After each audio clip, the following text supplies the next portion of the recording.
Good morning guys, welcome back my channel. So guys, कैसे हो? I hope सभी बहुत अच्छे होंगे जो जहाँ से देख रहे हैं मेरे वीडियो को। तो बहुत बहुत शुक्रिया, thank you so much guys. So मैं भी ठीक ठाक हूँ, आ गई हूँ नया वीडियो लेके। तो आज का जो ब्लॉग है मैं सुबह सुबह मॉर्निंग में स्टार्ट कर रही हूँ। तो अभी मेरा नहाना धोना हो गया है। आज सुबह जल्दी जल्दी नहा लिया क्योंकि थोड़ा सा लेट करके नहाते तो खाना वाना बन के, अभी जैसे विंटर का सीज़न है, विंटर का टाइम तो बहुत ठंडा लगता है और नहाने का मन भी नहीं करता है, तो बहुत दिक्कत हो जाता है। तो इसलिए जल्दी जल्दी सुबह सुबह नहा लिया है। उसके बाद थोड़ा सा स्किन केयर कर रही हूँ। यहाँ पे मैं हेयर केयर और स्किन केयर करने के बाद फिर मैं जाऊँगी खाना बनाने के लिए।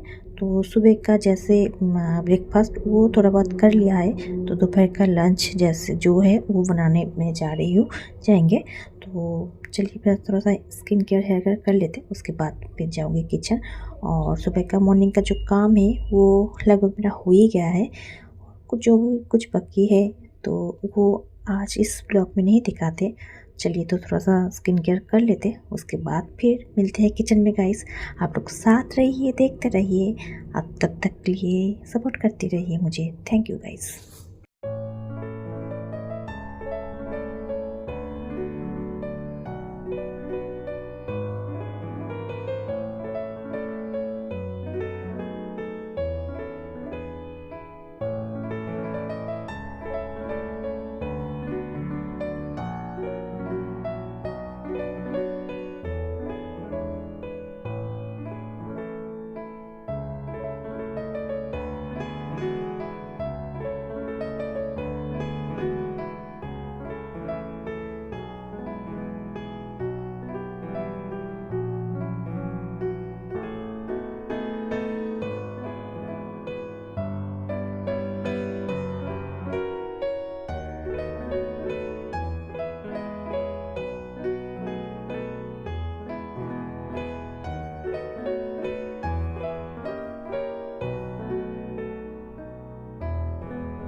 सो गाइस देख पा रहे हो यहाँ पे मेरा खाना बन चुका है। मेरे बच्चे के लिए बनाए थे खिचड़ी और ये जो मेरा हम सब के लिए बनाए राइस और सब्जी बन चुका है। तो बेटे के लिए बनाए खिचड़ी, तो अंडे का भुर्जी, अंडे का ऑमलेट और खिचड़ी उसका दोपहर का लंच है। तो उसको पहले खिला देते हैं, उसके बाद हम लोग खाएंगे। आपको कैसा लगा वीडियो ज़रूर कमेंट डाउन करना। अच्छा लगे तो लाइक शेयर कमेंट करने के लिए मत बोलना गाइस। और जो भी नया है प्लीज़ मेरे चैनल को सब्सक्राइब कर दीजिए। Love you, thank you, bye, good night, take care, love you.